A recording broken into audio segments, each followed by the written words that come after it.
तो तेहरान में air strike लगातार जारी है। इजरायल अमेरिकी हमले तेज हो गए हैं। ईरान की राजधानी पर लगातार हमले जारी हैं। कई इलाकों में मिसाइल से अटैक हुआ है। तो तेहरान में एयर स्ट्राइक लगातार चल रही है। ईरान की राजधानी पर लगातार हमले इजरायल कर रहा है। अमेरिका की तरफ से भी स्ट्राइक हुए। कई इलाकों में मिसाइल अटैक की बात भी सामने आई है।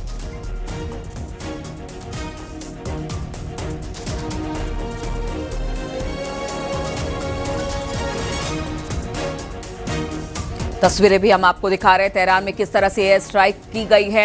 इजरायल और अमेरिका ने पहले ही कह दिया था कि हमले और तेज होंगे। अब तेहरान में किस तरह से हमले हो रहे हैं इसकी तस्वीरें सामने आने लगी है। क्या रिहायशी इलाके, क्या उसके IRGC के ठिकाने हो या फिर एयर डिफेंस सिस्टम हो या फिर उसके सैन्य ठिकाने हो, उन सब जगहों पर इजरायल अमेरिका लगातार ताबड़तोड़ हमले मिसाइलों से कर रहा है।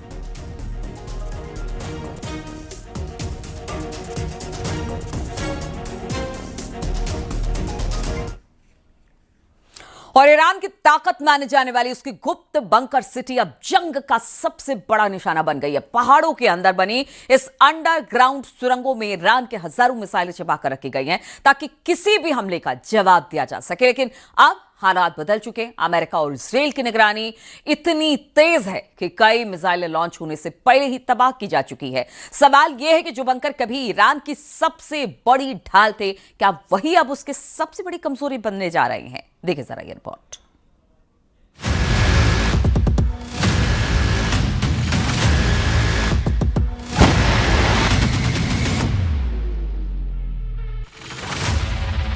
अमेरिका इजरायल के निशाने पर ईरान का बंकर सिटी। ईरान के सबसे खुफिया मिसाइल कारखाने पर दुश्मन की नजर। लॉन्च से पहले टारगेट थे। अब कौन सी चाल चलेंगे ईरान के शेर?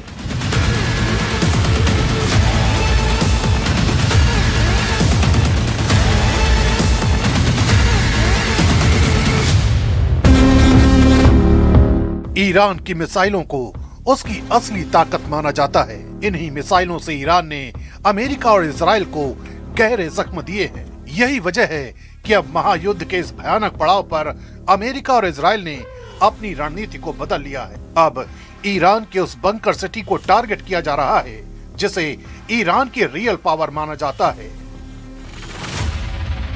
ईरान की बंकर सिटी दरअसल पहाड़ों के अंदर बने विशाल सुरंग नेटवर्क हैं जिन्हें ईरान ने पिछले 2 दशकों में तैयार किया है। इन सुरंगों में बैलिस्टिक मिसाइलें, लॉन्चर और ईंधन तक सुरक्षित रखा जाता है। कई बंकर इतने गहरे हैं कि सामान्य बमों से उन्हें नष्ट करना मुश्किल माना जाता है।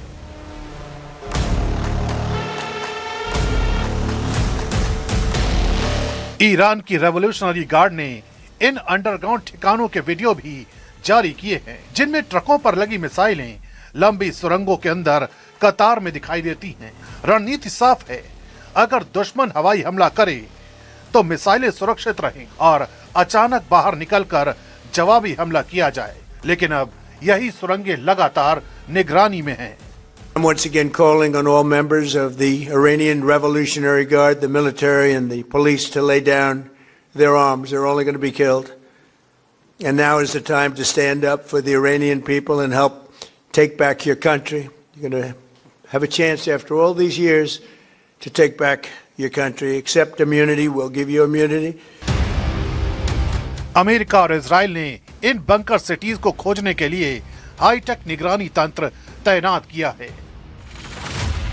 सैटेलाइट, ड्रोन और निगरानी विमान लगातार उन इलाकों पर नजर रखते हैं जहां से मिसाइल लॉन्च हो सकती है। जैसे ही किसी सुरंग का दरवाजा खुलता है या लॉन्चर बाहर आता है, तुरंत टारगेट बना लिया जाता है। माना जाता है कि यह रणनीति लॉन्च डिटेक्शन स्ट्राइक मॉडल पर काम कर रही है। यानी मिसाइल की उड़ान भरने का इंतजार नहीं किया जाता, बल्कि लॉन्च की तैयारी के दौरान ही हमला कर दिया जाता है। इससे वहां से कई मिसाइल हवा में जाने से पहले ही तबाह हो जाते हैं। रिपोर्ट के मुताबिक युद्ध के शुरुआती दिनों में ईरान ने बड़ी संख्या में मिसाइलें दागी, लेकिन कुछ ही समय बाद हमलों की रफ्तार अचानक कम हो गई। इसका बड़ा कारण यही बताया गया कि कई लॉन्चर और बंकर के प्रवेश द्वार निशाने पर आ गए। कुछ जगहों पर बंकर बस्टर हथियारों से सुरंग के मुहाने को ही नुकसान पहुंचाया गया, जिससे अंदर मौजूद मिसाइलें बाहर नहीं निकल पाईं। यानी हथियार मौजूद होने के बावजूद उनका इस्तेमाल मुश्किल हो गया। सैन्य विशेषज्ञों का मानना है कि मिसाइलों की संख्या से ज्यादा महत्वपूर्ण लॉन्च प्लेटफॉर्म होते हैं और वही लगातार निशाने पर हैं। ईरान ने अपनी मिसाइल सिटीज को इसलिए बनाया था ताकि दुश्मन के लिए उन्हें ढूंढना लगभग असंभव हो। ये सुरंगें अक्सर पहाड़ी इलाकों में कई किलोमीटर लंबी होती हैं और इनमें कई निकास द्वार होते हैं, लेकिन आधुनिक निगरानी तकनीक ने इस रणनीति को चुनौती दी है। ईरान के पास अब भी बड़ी संख्या में बैलिस्टिक मिसाइलें मौजूद होने का दावा किया जा रहा है, लेकिन असली चुनौती उन्हें सुरक्षित तरीके से लॉन्च करना है। जब हर संभावित लॉन्च साइट पर निगरानी हो और सुरंगों के मुहाने तक निशाने पर हो, तो रणनीति बदलनी पड़ती है। यही वजह है कि बंकर सिटी की कहानी अब सिर्फ ताकत की नहीं बल्कि चुनौती की भी बन गई है। जो अंडरग्राउंड ठिकाने कभी ईरान की सबसे सुरक्षित ढाल माने जाते थे, अब वही अमेरिका और इजराइल के लिए प्राइम टारगेट बन चुके हैं और यही इस जंग का सबसे बड़ा मोड़ साबित हो सकता है।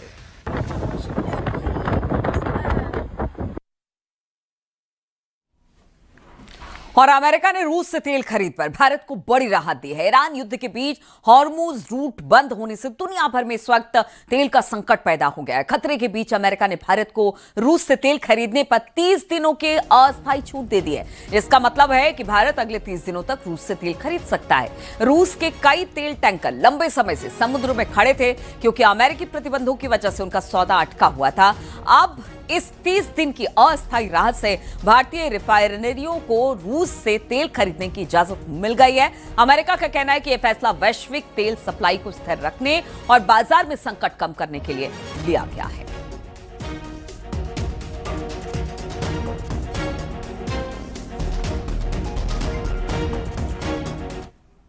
और अमेरिकी सेना के कमांडर का दावा है कि ईरान में B-2 बॉम्बर से अटैक का दावा है। बैलिस्टिक मिसाइल लॉन्चर को निशाना बनाया गया है। अमेरिकी सेना ने बनाया है 2000 पाउंड के बंकर बस्टर बम गिराए गए हैं। अमेरिका की तरफ से और अमेरिकी सेना की तरफ से यह दावा किया गया है।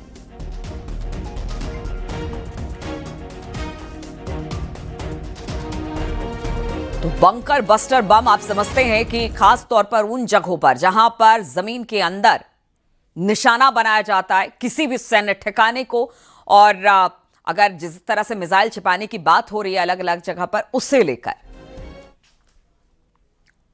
dozens of. In just the last 72 hours, America's bomber force has struck nearly 200 targets deep inside of Iran, including around Tehran. And in just the last hour, U.S. B-2 bombers dropped dozens of 2,000-pound penetrator bombs targeting deeply buried ballistic missile launchers. Irani missile हमलों के बीच तेल अवीव से हालात लगातार बिगड़ रहे हैं। Siren बार बार बज रहे हैं। लोग अपनी जान बचाने के लिए बंकरों में भाग रहे हैं। शहर के ऊपर धमाकों की आवाज सुनाई दे रही है। आसमान में मिसाइल डिफेंस सिस्टम की चमक दिखाई दे रही है। तेल अवीव युद्ध के बीच इस वक्त घिरा हुआ है और हालात हर मिनट बदल रहे हैं। न्यूज़ 18 के रिफत अब्दुल्ला की वर्ल्ड एक्सक्लूसिव ये रिपोर्ट देखिए। अभी हमला रुकने का नाम नहीं ले रहा है। बार बार ईरान की तरफ से हमला किया जा रहा है और रॉकेट्स और मिसाइल्स फेंके जा रहे हैं।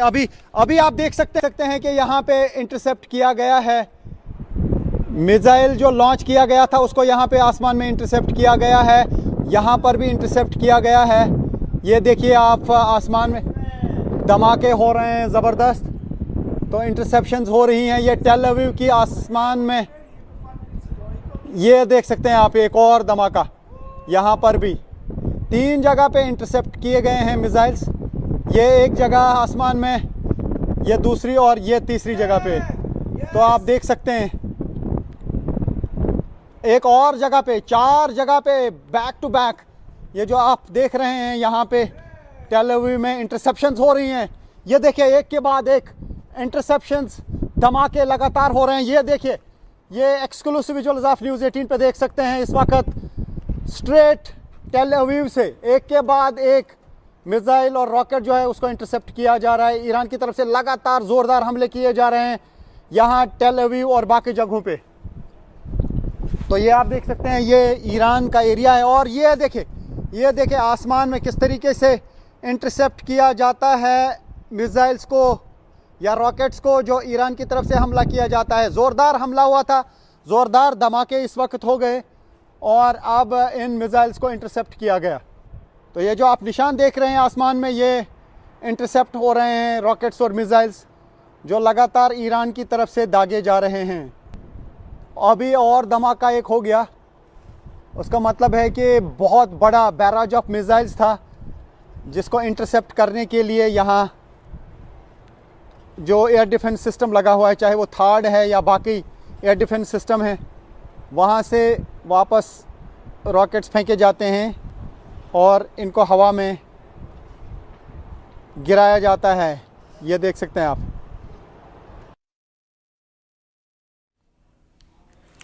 और लगता है कि ईरान अब युद्ध को ऐसे दौर में लेकर जाना चाहता है जहां पर हर हाल में परमाणु तबाही होकर रहेगी। ईरान की IRGC ने ऐलान कर दिया है कि वो इजराइल के परमाणु अड्डे डिमोना पर किसी भी वक्त हमला कर सकते हैं। ईरान ने दावा कर दिया है कि उसकी खुर्रम शहर 4 बैलिस्टिक मिसाइल और फतेह 2 हाइपरसोनिक मिसाइल इजराइल के परमाणु अड्डे डिमोना पर हमला कर सकती है। दावा किया जा रहा है कि अगर ईरान ऐसा करता है तो फिर इजराइल में बुरी तरह से परमाणु विनाश हो जाएगा।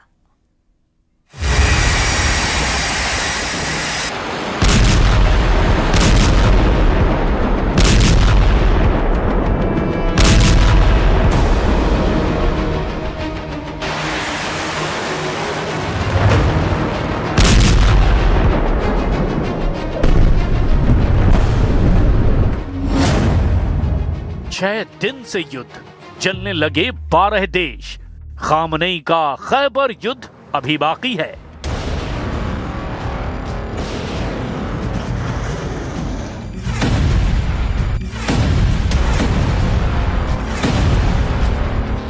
ईरान युद्ध बहुत तेजी से पूरी दुनिया में फैलता जा रहा है। अमेरिका की पनडुब्बी ने हिंद महासागर में ईरानी युद्धपोत IRIS देना को श्रीलंका के पास हमला करके डुबो दिया है। हमले में अब तक 87 ईरानी नौसैनिक मारे गए हैं। दावा किया जा रहा है कि दूसरे विश्व युद्ध के बाद से अमेरिकी नौसेना का किसी भी देश की नौसेना पर सबसे बड़ा और घातक हमला है। इस हमले के बाद ईरान ने ऐलान कर दिया कि अमेरिका और इजराइल ने सभी रेड लाइन क्रॉस कर दी है और अब ईरान सबसे विनाशक हमले आधुनिक हथियारों से करने जा रहा है। दावा किया जा रहा है कि इजराइल के शिमोन पेरेस नेविक परमाणु अनुसंधान केंद्र, जिसे डिमोना के नाम से भी जाना जाता है, उस पर ईरान अपनी हाइपरसोनिक मिसाइलों से किसी भी वक्त हमला कर सकता है। और अगर ऐसा हुआ तो आधी दुनिया विनाश के मुंह में समा सकती है।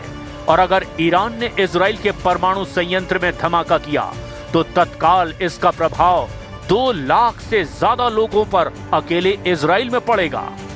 अब हम आपको दिखाने जा रहे हैं कि अमेरिका और इजराइल के तांडव का सामना कर रहा ईरान कैसे अब ऐसे युद्ध में समा जाता है जहां ईरान के सर्वनाश के साथ साथ मिडल ईस्ट में भीषण तबाही साफ नजर आ रही है। मैं इस वक्त एक बिल्डिंग के नज़दीक हूं, बिल्डिंग के अंदर जाऊंगा और आपको दिखाऊंगा किस तरीके की तबाही यहां पे इस मिसाइल अटैक से हुई है। इस वक्त न्यूज़ 18 की टीम है रियल ग्राउंड ज़ीरो पे और आप देख सकते हैं ये इर्द गिर्द तबाही है जो यहाँ पे टेल अवीव में हुई है, जो किस तरीके की तबाही हुई है। इन बिल्डिंग्स में सब कुछ तबाह हो गया है और टेल अवीव में ये वो जगह है जहाँ पे इर्द गिर्द काफ़ी सारी बिल्डिंग्स को नुकसान पहुँचा है। ये देख सकते हैं आप क्या हाल है इस वक्त टेल अवीव में, कई जगहों का जहाँ पर मिसाइल्स गिरे हैं और यही हाल हम यहाँ पे काफ़ी जगहों पे देख रहे हैं। 6 दिन में फोड़े 5000 बम, अब फूटेगा परमाणु बम।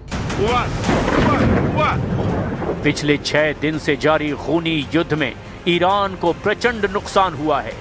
दावा किया जा रहा है कि अमेरिका और इजराइल ने ईरान के मिसाइल हमले की क्षमता को 86% तक कम कर दिया है, जबकि ड्रोन हमलों में भी 70% से ज्यादा की कमी आ चुकी है।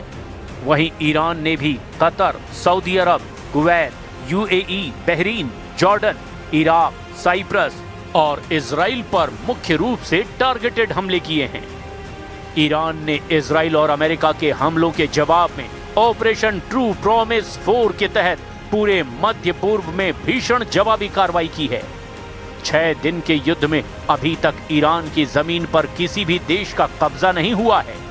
वहीं इस वक्त पूरे ईरान में अमेरिका और इजराइल के हमले होते ही जा रहे हैं। दोनों ही ईरान के मिसाइल और ड्रोन हमलों के लॉन्च पैड को तबाह करने में जुटे हैं। ईरान के कम से कम 130 शहरों पर हमले हो चुके हैं। अब हम आपको इन 6 दिनों के भयानक युद्ध के वार पलटवार के दावे दिखाते हैं। ईरान पर लगातार ताबड़तोड़ हमले कर रहा है इसराइल यूएस फोर्सेस के साथ मिलके, लेकिन ईरान की तरफ से भी एक तो यूएस की एम्बेसीज हों या फिर यूएस की बेस मिलिट्री बेसिस हों मिडल ईस्ट में, इसी तरीके के हमले किए जाते हैं। वहाँ पे भी काफ़ी तबाही हुई है। तो ये कहा जा सकता है कि पूरा जो क्षेत्र है मिडल ईस्ट का वो इस जंग की लपेट में आ चुका है और पूरे मिडल ईस्ट में जो है काफ़ी तनाव है और मिडल ईस्ट में काफ़ी जगहों पे एयर स्पेस भी बंद है।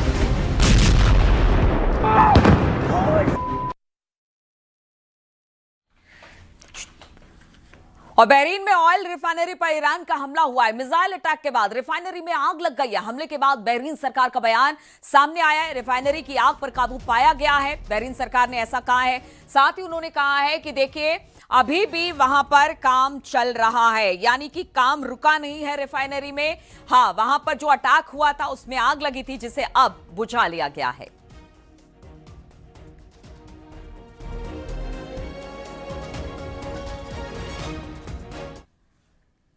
ईरान मजबूत इरादों के साथ जंग में डटा तो जरूर है, लेकिन जमीनी हकीकत यह भी है कि अमेरिकी धीरे धीरे ईरान की समुद्री ताकत को तबाह करने पर जुटा हुआ है। एक रिपोर्ट तो यहां तक बताती है कि जंग के महज हफ्ते भर के अंदर अंदर ही अमेरिकी सेना ईरान के टॉप वॉरशिप जो 20 वॉरशिप को जल समाधि दे चुकी है।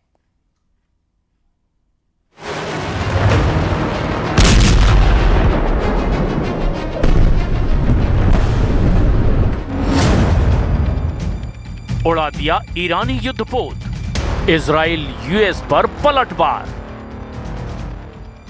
जरा इन तस्वीरों को देखिए। ईरानी युद्धपोत IRIS देना पर अमेरिकी पनडुब्बी ने विनाशक हमला किया है। ये तस्वीरें पेंटागन की तरफ से जारी की गई हैं।